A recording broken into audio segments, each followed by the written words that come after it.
در یک نقطه شما نود 1 و 2 رو میده به شما، بازم میره پایین. دوباره یه دونه 1 و 2 دیگه به شما میده، بازم میره پایین. درست شد؟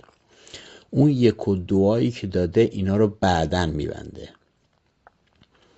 و نکته همینه. شما به محض اینکه 1 و 2 رو دیدید دیگه میدونید که اگر وارد ترید بشید این ترید برنده خواهد شد، اصلا مولا درزش نمیره. منتها شما فرض بکنید که از نقطه‌ای که شروع کرد ریزش کردن به اولین 1 و 2 هست مثلا 300 پوینت.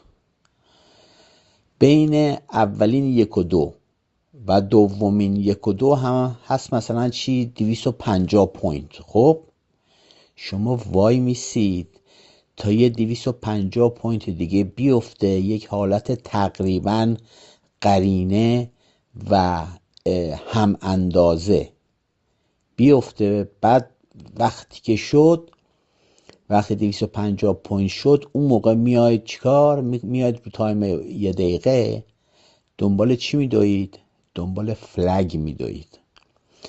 با توجه به اینکه این 1 و 2 خیلی خیلی خیلی شفاف اونجا نشستن دارن به شما زلزل دارن نگاه میکنن، شما دیگه از ته قلب میدونید که تریدتون چه بخواید و نخواید برنده میشه.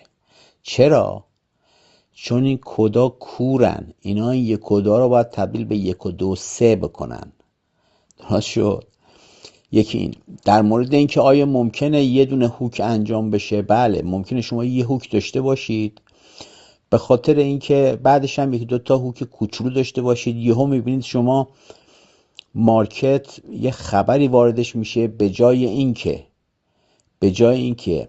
100 تا هوک کوچولو انجام بده والیوم زیاد میشه، دیگه ضرورتی نداره که به 2 تا هوک انجام بده. ممکنه یه هوک بزرگ انجام بده و 2-3 تا هوک کوچیک یهو اسپایک بکنه به طرف بالا. این بستگی به والیوم داره، خبر داره، نیوز داره. توجه کردید؟ ولی خود سیستم و استراتژی اینجوری کار میکنه که هوک رلی، وقتی رلی میکنه به طرف بالا هم 1 و 2 رو میزنه، سومی رو کامل نمیکنه، دوباره میره بالا به همون طول، به همون قسمتی که قسمت اول رفته بالا، دوباره 1 و 2 بعدی رو میزنه، دوباره میره بالا. یعنی انقدر این سایکل ها بعد از اینکه چشمتون عادت بکنه انقدر شفافه، انقدر ساده است، اصلا خودتون میدونید که دیگه دارید چیکار میکنید، درست ترید میکنید. ببینید وقتی ما میگیم که ما میخوایم تریدر بشیم، منظورمون اینه که ما یه فکتی رو در بازار کشف کردیم که میخوایم این فکت رو ما ترید بکنیم و فکت های شما همین 1 و 2 هستن. توجه کردید؟ وقتی شما 1 و 2 رو پیدا کردید علامت میزنید و به همون اندازه گفتم طول ها رو اندازه میگیرید، حالا یا با چشم یا با رولر یا خطکش که تمام این پلتفرم دارن، و وارد میشید. بقیهش میاد دیگه. حالا اگه کف رو، حالا به جای فلگ نتونستید دقیق کف رو تشخیص بدید، ایراد نداره، اون برمیگرده به ریسک منیجمنت، یعنی کپیتال خودتون یا پوزیشن سازتون رو چگونه انتخاب بکنید که اگر کف رو نگرفتید هولم نشید، ترس بر شما غلبه نکنه.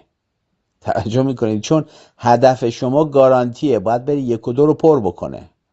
حالا این 1 و 2 چه به طرف بالاست چه به طرف پایین. خب اینم از این. دوستان عزیز، شما اگر خواستید تریدر موفقی باشید، همیشه مدل فکری شما باید اینجوری باشه که من روند رو از 4 ساعته میگیرم، 1 دقیقه میرم تو. درست شد؟ حالا اگه بعضی از شما خواستید اوور تریدینگ بکنید، دیگه خیلی ترید بکنید، روندتون رو میتونید از 30 دقیقه هم بگیرید، ولی باید پشتش 4 ساعت باید اون رو چیکار کنه؟ باید تایید بکنه. توجه کردید؟ اوور تریدینگ یعنی خیلی ترید کردن. اوور تریدینگ برای اینکه شما اشتباه نکنید تقریبا احتیاج به یه دونه متمتیکال مدل دارید، یه مدل الگوریتمیک دارید که تحت اون پوزیشن اتوماتیک واز بشه و اتوماتیک بسته بشه و شما اشتباه نکنید.